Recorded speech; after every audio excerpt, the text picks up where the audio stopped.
Dans l'assemblée des saints, assoiffé je me tiens, que ton onction descende sur moi. Conscient que mon destin est dans le creux de ta main, que ton onction descende sur moi. Je suis disposé, assoiffé, que ton onction descende sur moi. Je suis disposé, assoiffé, que ton onction descende sur moi.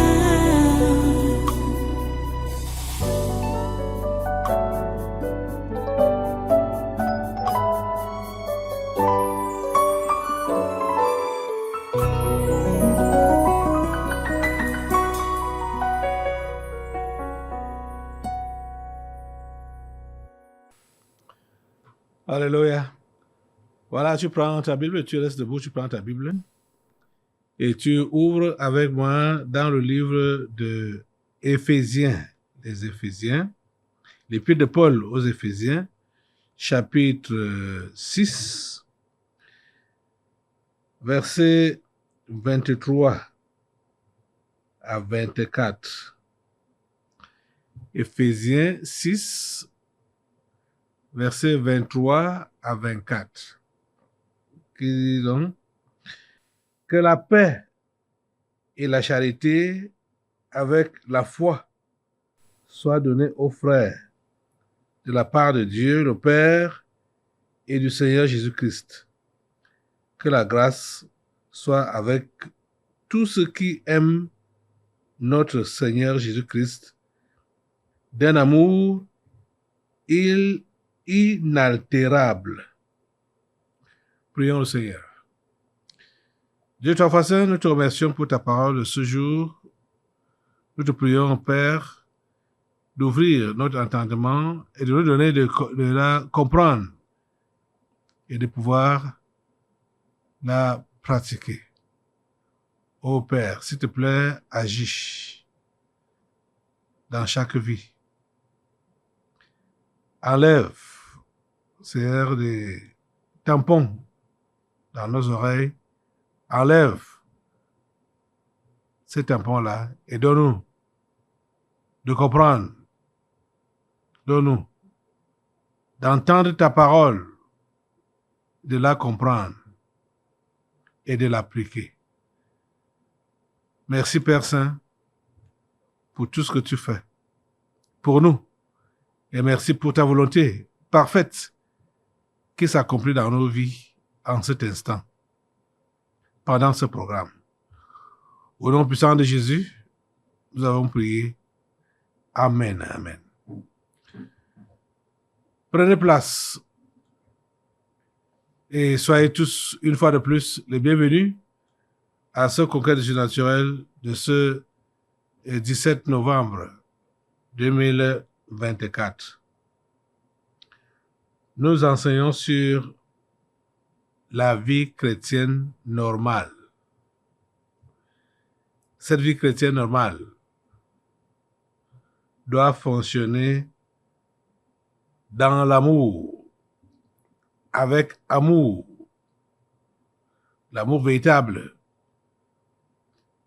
celui-là qui émane de Dieu, dont Dieu est la personne, si on peut dire, parce que Dieu est amour.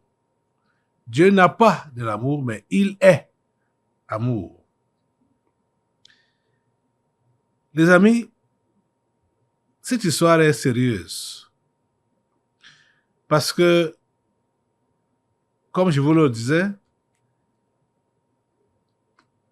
je n'ai pas fait une étude exhaustive du Nouveau Testament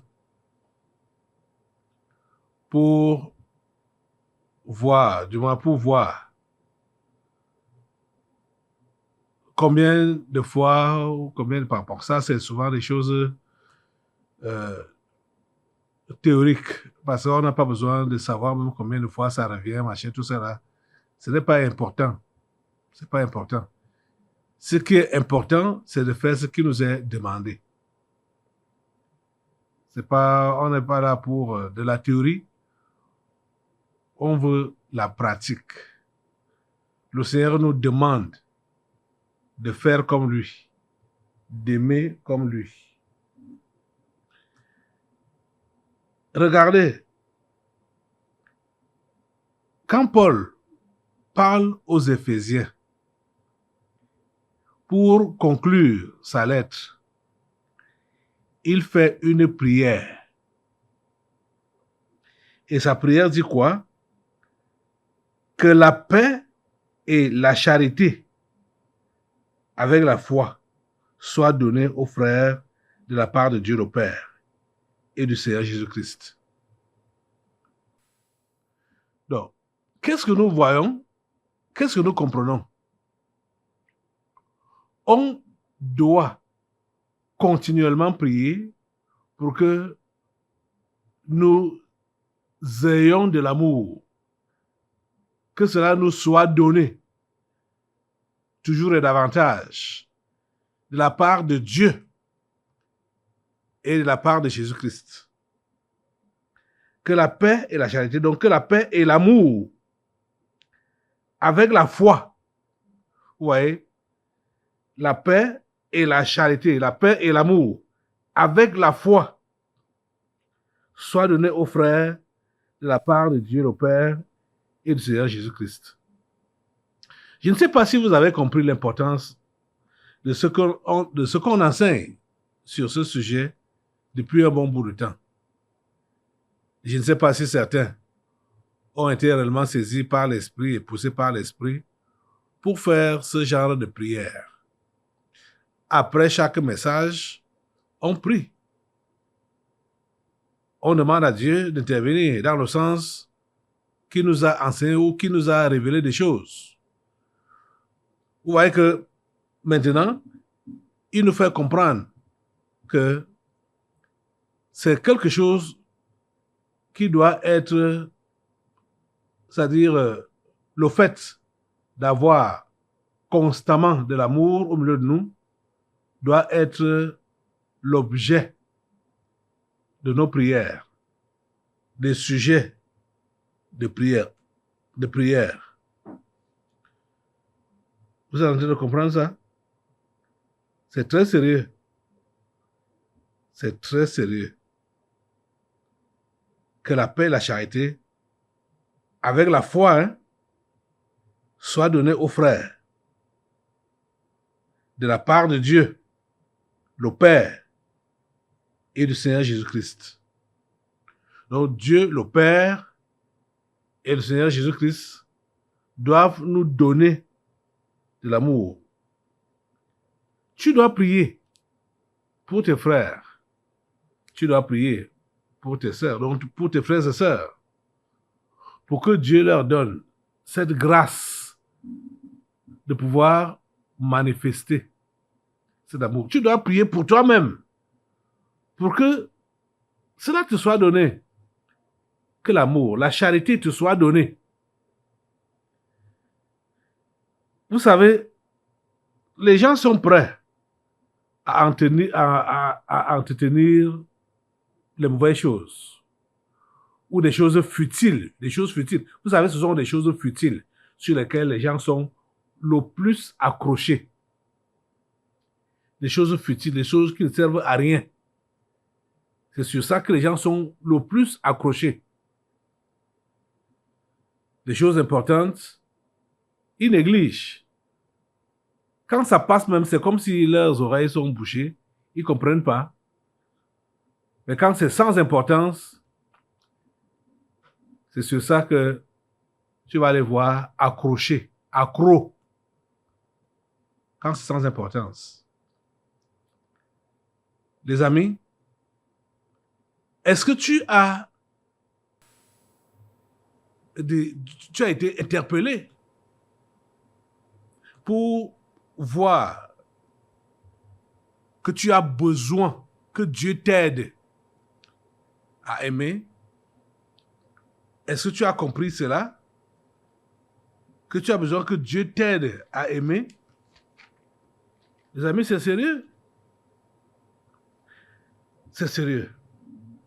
Allons un peu dans Philippiens. Au chapitre 1. Philippiens chapitre 1. Philippiens chapitre 1. À partir du verset 9. Bon, commençons au verset 8. Philippiens chapitre 1. Écoutez les propos de Paul aux chrétiens de Philippe. Il dit, car Dieu m'est témoin que je vous chéris tous avec la tendresse de Jésus-Christ. Dieu m'est témoin. Il prend Dieu à témoin qu'il chérit les Philippiens avec la tendresse de Jésus-Christ. Écoutez, son sujet de prière ou son point de prière, verset 9. Et ce que je demande dans mes prières, comme il les aime, il prie pour eux. Et ce que je demande dans mes prières, c'est que votre amour augmente de plus en plus en connaissance et en pleine intelligence. Vous comprenez ça? Oh mon Dieu. Merci pour ton Saint-Esprit. L'apôtre Paul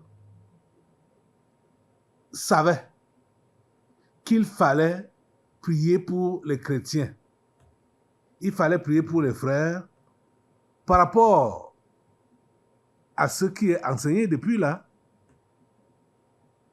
Et ce que je demande dans mes prières, c'est que votre amour augmente de plus en plus en connaissance et en pleine intelligence. L'amour doit augmenter en connaissance. Vous savez, quand on est abruti, on ne peut pas aimer. On ne peut pas aimer. Quand on est ignorant, on ne peut pas aimer. Et écoutez, l'ignorance, le manque de connaissance, quand on a cela, on ne peut pas savoir la différence entre ce qui est bien et ce qui est mauvais. Et c'est pourquoi il continue dans son développement de la prière pour, verset 10, pour le discernement des choses les meilleures. Donc, pour le discernement des choses les meilleures, afin que vous soyez purs et irréprochables pour le jour de Christ, remplis du fruit de justice qui est par Jésus-Christ à la gloire et à la louange de Dieu. Vous voyez ça? Oh, mon Dieu. Ta grâce dans nos vies. C'est l'amour qui donne tout ça, hein? Sans l'amour véritable, tu ne peux pas avoir le discernement. Sans l'amour véritable, ce que tu auras, ce sera des soupçons. Sans l'amour véritable, tout ce que tu auras, ce sera des accusations. Hein? Ce sera des choses mauvaises que tu vas développer quand tu n'as pas d'amour. Vous êtes en train de comprendre ça? Sans amour, tu vas demeurer dans l'ignorance. Tu n'auras pas de connaissance. Sans amour, tu vas demeurer dans l'abrutissement. Tu ne seras pas intelligent. Vous comprenez? Et ce que je demande dans mes prières, c'est que votre amour augmente de plus en plus. Vous voyez que l'amour doit augmenter. Au lieu d'être stagnant, puis encore, au lieu de diminuer, ou de ne même pas être présent, ça doit augmenter de plus en plus. Et ce que je demande dans mes prières, c'est que votre amour augmente de plus en plus en connaissance et en pleine intelligence pour le discernement des choses les meilleures. Le discernement. Ça, c'est quelque chose qui est important, hein, discerner. Parce qu'il y a des gens, vous allez être dépassé par leur analyse des choses et des faits. Les gens qui n'ont pas le discernement, tu vas même, il te voit rire. Il croit que tu te moques de lui ou tu te moques d'elle. Parce que toi, tu ris, hein. Il te voit, ça dit, tous les gestes que tu peux faire, ils analysent ça dans le sens contraire. L'analyse n'est pas correcte parce qu'il n'y a pas de discernement. Et pourquoi il n'y a pas de discernement? C'est parce qu'il n'y a pas d'amour. Vous êtes en train de comprendre ça? Si tu ne peux pas être lucide, si tu ne peux pas discerner, voir les choses telles que ça doit se voir, c'est un manque d'amour. C'est un manque d'amour qui est à l'origine. Parce qu'il n'y a pas, quand il n'y a pas d'amour là, ce sont des soupçons. Ce sont des jugements. Ce sont des condamnations. Ce n'est que ça qu'on aura. Mais quand il y a amour, on discerne des choses les meilleures. On discerne. On n'a pas de jugement hâtif. On ne condamne pas sans vérifier, sans connaître les allants et les aboutissants. Le discernement, pour le discernement des choses les meilleures, afin que vous soyez purs. Ouais, c'est l'amour qui nous purifie. Et l'amour qui nous rend irréprochables. En fait, c'est l'amour qui est tout. Hein. C'est l'amour qui nous rend irréprochables, qui nous rend purs et irréprochables. Quand tu as de l'amour, tu es irréprochable. Dans le même temps, l'amour te remplit du fruit de justice. Oui. Puisque quand tu as de l'amour, tu vas faire ce qui est juste. Et tu es rempli de fruits de justice. Mais si tu n'as pas de l'amour, tu auras des fruits de la méchanceté. Ça, c'est clair. C'est le contraire. Hein? Parce que si tu n'es pas rempli de l'amour, tu es rempli de la haine. Donc, tu auras donc quoi comme fruit? Méchanceté, injustice. Rempli du fruit de justice qui est par Jésus-Christ à la gloire et à la louange de Dieu. Vous voyez que tout cela qui fonctionne donc dans l'amour tel que Dieu le demande, cela ne cesse de rendre gloire et louange à Dieu. Rendre gloire et louange à Dieu, ce n'est pas dire « Oh Seigneur, je te glorifie. Oh Seigneur, je te loue. » Ce n'est pas ça qui suffit pour que tu puisses rendre gloire à Dieu, tu puisses donner de louange à Dieu. Ce n'est pas en chantant « Hosanna, Hosanna » dans le lieu. Ce n'est pas ça qui donne gloire à Dieu. C'est quand l'amour est en train donc de produire ses fruits. Les fruits de justice. C'est ça qui donne gloire à Dieu. C'est ça qui donne les louanges à Dieu. Dieu est honoré. Jésus l'a dit. Le monde connaîtra que vous êtes réellement mes disciples quand vous avez de l'amour les uns pour les autres. Et quand c'est ainsi, Jésus est glorifié, Dieu est glorifié, le ciel est dans la joie, les louanges, c'est ça que tu vas entendre? Oh mon Dieu. Les amis, comprenez cela aujourd'hui. Que ce soit pour les autres, que ce soit pour toi-même. Comprends que tu es appelé à demander à Dieu la grâce d'abonder en amour. C'est-à-dire que ton amour augmente de plus en plus, que l'amour de tes frères et sœurs augmente de plus en plus en connaissance et en pleine intelligence. En connaissance et en pleine intelligence. Il y a quelque chose qui est remarquable chez ceux-là qui disent qu'ils ont cru, ils sont enfants de Dieu. Beaucoup sont comme si leur tête a été formatée. C'est-à-dire, l'intelligence ou la connaissance que je peux appeler, à mes termes, naturelle là, ça manque à plusieurs. Ils n'ont même pas l'intelligence naturelle. Ils n'ont pas la connaissance naturelle. J'appelle ça naturel comme ça. En fait, quand tu es donc né de nouveau et que Dieu a répandu son amour dans ton cœur par son esprit, tu as un esprit supérieur. Tu as un esprit supérieur. C'est ça qu'on voit avec ceux-là qui nous ont précédés.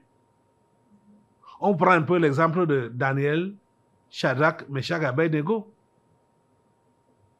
où on reconnaît, le roi reconnaît, les gens reconnaissent qu'ils ont un esprit supérieur. Pourquoi? Parce que l'Esprit de Dieu habitait en eux. Et nous sommes en train de comprendre, avec le développement de tout ce qu'on voit, avec les enseignements du Nouveau Testament, que c'est l'amour pour Dieu, qui est donc l'amour aussi pour le prochain, qui permet à ce que nous soyons développés dans l'intelligence, au niveau intellectuel. Notre intelligence s'ouvre, se développe quand on a de l'amour. Parce qu'on est en train de réfléchir dans le sens de faire du bien aux autres. C'est pour cela que notre intelligence se développe et est aiguisée. Vous voyez? Mais ceux-là qui ne connaissent pas Dieu, leur intelligence est développée dans le mal. C'est pourquoi la Bible nous dit qu'ils sont ingénieux au mal. Toi qui es enfant de Dieu, toi tu dois être ingénieux au bien. Et pour être ingénieux au bien, tu dois être rempli de l'amour. Ton amour doit augmenter de plus en plus. Mais vous allez voir que la plupart des gens aiment plutôt se décourager quand il s'agit d'aimer. Ils préfèrent se décourager. Non, je ne peux plus continuer. Ça ne vaut pas la peine. C'est trop décevant. Ça ne vaut plus la peine. Et ils préfèrent jeter l'éponge. Que non. C'est trop. Ça, c'est trop demandé. Non. Celui-là, insupportable. Celle-là, insupportable. On ne peut pas continuer comme ça. Ne baissez pas les bras. Ne jetez pas l'éponge. Continuez. Allez. Aimez de plus en plus. Demandez à Dieu d'augmenter le degré d'amour dans votre cœur pour vos frères, pour vos sœurs, pour l'Église, pour ces choses. Demandez davantage de l'amour de Dieu dans vos cœurs, dans le cœur de vos frères et sœurs. Les amis, ne baissez pas les bras.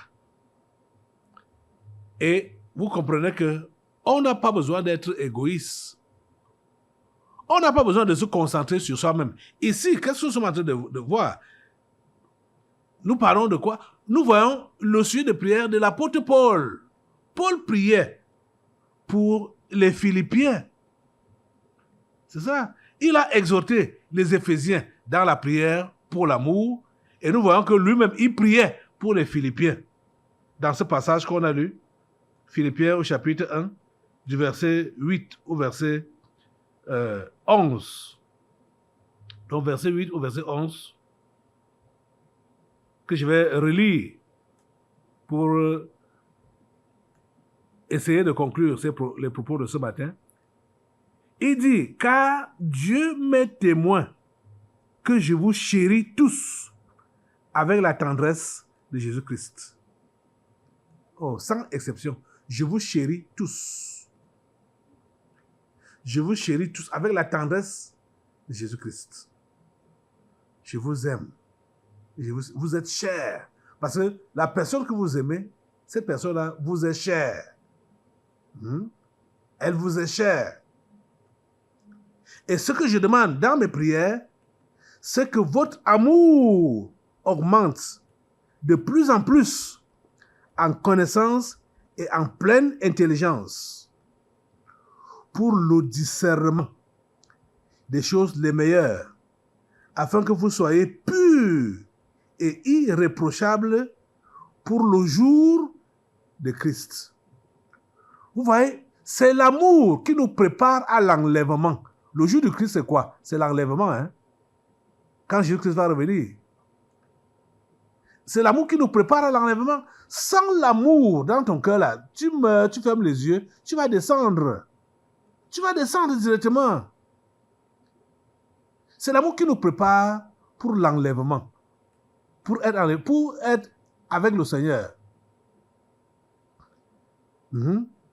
Pour le discernement des choses les meilleures, afin que vous soyez purs et irréprochables pour le jour de Christ. Verset 11.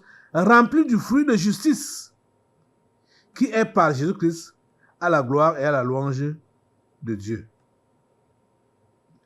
Ô Dieu, accorde-nous cette grâce d'être remplis des fruits de justice au lieu d'être remplis des fruits de l'injustice. C'est l'amour qui nous fait remplir des fruits de justice. Ô Seigneur, aide-nous. Aide ton peuple. Aide tes enfants, Seigneur. Aide-les à comprendre qu'il faut toujours s'approcher de toi, qu'il faut toujours aimer et qu'il ne faut jamais se décourager, il ne faut jamais se fatiguer. Seigneur, s'il te plaît, permets que chacun puisse prendre cela comme un devoir de prier pour les autres afin qu'ils puissent grandir dans l'amour, afin qu'ils puissent persévérer dans l'amour. Seigneur, permets que tous puissent réellement s'enraciner. Nous tous s'enraciner dans l'amour et que nous puissions réellement avoir des fruits auxquels tu t'attends, des fruits de justice. Lève-toi pour continuer à prier avec moi, le Seigneur, pour son intervention dans cette église, dans cette assemblée. Donne-nous vraiment d'être représentatifs pour toi, Seigneur, d'être des enfants de Dieu qui s'aiment entre eux et qui dit aimer, dit supporter, se supporter, et qui dit aimer, dit pardonner, se pardonner réciproquement, comme on a vu l'autre jour. Seigneur, donne à tes enfants d'être réellement tes imitateurs. Oh Dieu, s'il te plaît, interviens. Permets que chacun puisse activer davantage l'amour que tu as répandu dans son cœur par ton Saint-Esprit. Oh Dieu, beaucoup sont sans intelligence, beaucoup sont ignorants et on comprend que c'est parce qu'ils n'ont pas d'amour, c'est parce qu'ils n'aiment pas qu'ils ne peuvent pas savoir ce que tu veux d'eux et ce que tu veux de leurs frères et sœurs. Ils sont ignorants. Seigneur, s'il te plaît, permets que chacun puisse abonder dans cet amour. Permets que chacun puisse abonder dans cet amour. S'il te plaît, Seigneur,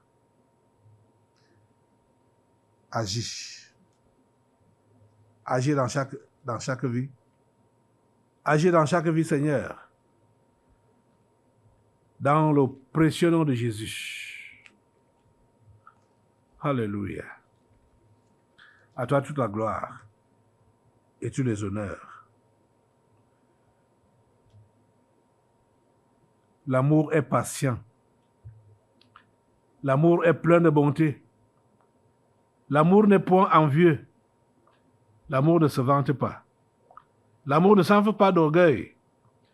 Il ne fait rien de malhonnête. Il ne cherche point son intérêt. Il ne s'irrite point. Il ne soupçonne point le mal. Il ne se réjouit point de l'injustice, mais se réjouit de la vérité. Il excuse tout.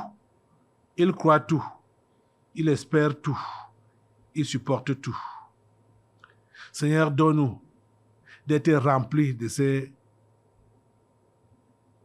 caractères, ces bons caractères de l'amour. Donne-nous, Seigneur, d'être remplis de cela.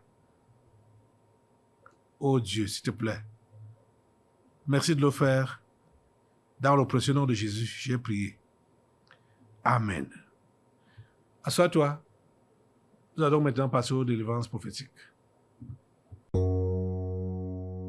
Dans l'assemblée des saints, assoiffé je me tiens, que ton onction descende sur moi. Conscient que mon destin est dans le creux de ta main, que ton onction descende sur moi. Je suis disposé, assoiffé, que ton onction descende sur moi. Je suis disposé, assoiffé, que ton onction descende sur moi.